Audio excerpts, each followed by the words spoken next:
Master साहब, आपका scooter है या अमिताभ बच्चन? सागर शास्त्री नाम का एक शिक्षक थे। प्राइमरी स्कूल के बच्चों को पढ़ाते थे। उनका स्कूल गांव से 7 किलोमीटर दूर था। उनके पास कोई वाहन नहीं था। स्कूल के आसपास का इलाका पूरी तरह सुनसान था, इसलिए वे अक्सर किसी से लिफ्ट मांगते थे। कभी कभी लिफ्ट नहीं मिलती तो पैदल ही चले जाते, यह सोचकर कि भगवान ने मुझे 2 पैर दिए हैं, कब काम आएंगे। जब सागर जी रोज लिफ्ट मांगने खड़े होते थे तो उन्हें लगता था कि सरकार ने इतनी सुनसान जगह पर स्कूल क्यों खोला। इससे अच्छा गांव में ही किराना की दुकान खोल लेता तो अच्छा होता। रोज रोज की भाग दौड़ से बचने के लिए सागर शास्त्री जी ने कुछ पैसे बचाए और होंडा कंपनी का एक नया स्कूटर खरीद लिया। खुद का वाहन न होने के कारण सागर शास्त्री जी ने जो कष्ट सहे, उन्होंने अपने मन में गांठ बांध ली और तय किया कि कोई लिफ्ट मांगे तो उसे मना नहीं करेंगे, क्योंकि उनको यह पता था कि अगर कोई हमें लिफ्ट के लिए मना करता था तो कितना बुरा लगता है।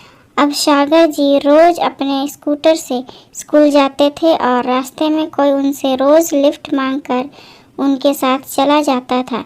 वापसी के रास्ते में भी कोई न कोई उनके साथ आता था।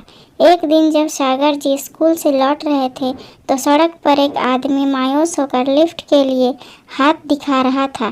सागर जी ने अपनी आदत के अनुसार अपना स्कूटर रोका और वह व्यक्ति बिना कुछ बोले स्कूटर पर बैठ गया।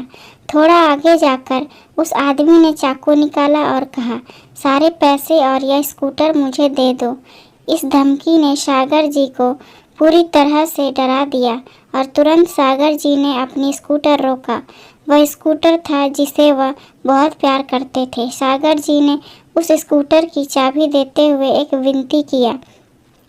उससे कहा कि तुम किसी को यह मत बताना कि तुमने स्कूटर कहाँ से और कैसे चुराया। यकीन करो मेरा, मैं पुलिस में रिपोर्ट भी नहीं कराऊंगा। उस आदमी ने आश्चर्य से पूछा, क्यों? दिल में डर और चेहरे पर उदासी लिए सागर जी ने कहा, यह सड़क बहुत उबड़-खाबड़ और सुनसान है। इस सड़क पर ना के बराबर वाहन चलते हैं। साथ ही अगर इस सड़क पर ऐसी घटनाएं होती रही तो लिफ्ट देने वाले चंद लोग भी लिफ्ट देना बंद कर देंगे। सागर जी की इस भावनात्मक बात तो आदमी के मन को छू गई। उसे सागर जी एक अच्छा इंसान लगे, लेकिन वह भी अपना पेट भरना चाहता था। ठीक है, ऐसा बोलकर वह स्कूटर लेकर वहां से निकल गया। अगली सुबह जब सागर जी अखबार लेने बाहर दरवाजे के पास आए और दरवाज़ा खोला तो सामने उनको अपना स्कूटर दिखा। सागर जी की खुशी का तो ठिकाना ही नहीं रहा। वे स्कूटर के पास दौड़े और अपने स्कूटर पर प्यार से हाथ फेरने लगे, मानो जैसे उनका बच्चा था। उनको वहाँ एक कागज़ चिपका हुआ मिला। उस पर लिखा हुआ था, मास्टर साहब, यह मत सोचिए कि आपकी बातों से मेरा दिल पिघल गया।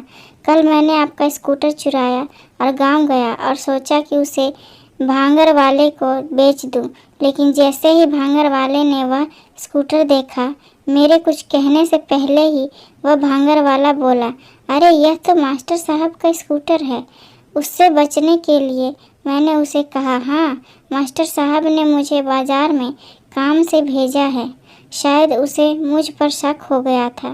मैं वहाँ से चला गया और एक बेकरी में गया। मुझे बहुत भूख लगी थी और ऐसा सोचा कुछ खा लूँ। बेकरी वाले की नज़र स्कूटर पर पड़ते ही वह बोला, अरे यह तो मास्टर साहब का स्कूटर है। यह सुनकर मैं तो डर गया और असमंजस से बोला, हाँ, यह चीज़ें मैं उनके लिए ही ले जा रहा हूँ, क्योंकि उनके घर पर कुछ मेहमान आए हुए हैं। किसी तरह से वहाँ से भागा।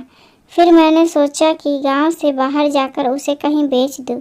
मैं कुछ ही दूर गया था कि टोल नाके पर पुलिस ने मुझे पकड़ लिया और गुस्से में मुझसे पूछा कि कहाँ जा रहे हो और यह मास्टर साहब का स्कूटर आपके पास कैसे आया। फिर मैं कोई बहाना बनाकर वहाँ से भाग गया। मैं भागते भागते थक गया हूँ। मास्टर साहब, आपका स्कूटर है या अमिताभ बच्चन, हर कोई इसे जानता है। मैं अपनी अमानत आपको सौंप रहा हूँ। उसे बेचने कि मुझ में ना हो तो हिम्मत है और ना ही ताकत।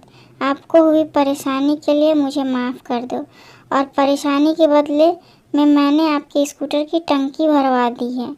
इस पत्र को पढ़कर सागर जी मुस्कराया और कहा, कर भला तो हो भला। अगर आप दिल के नेक इंसान हो तो आपके आसपास के लोग निश्चित रूप से खुश होंगे। इसलिए जीवन में कभी भी किसी की मदद करने के लिए पीछे नहीं हटना चाहिए। अगर ये छोटी सी कहानी पसंद आए तो लाइक, कमेंट और शेयर करें। चैनल पर नए हैं तो सब्सक्राइब करें। ये छोटी सी कहानी सुनने के लिए बहुत बहुत धन्यवाद।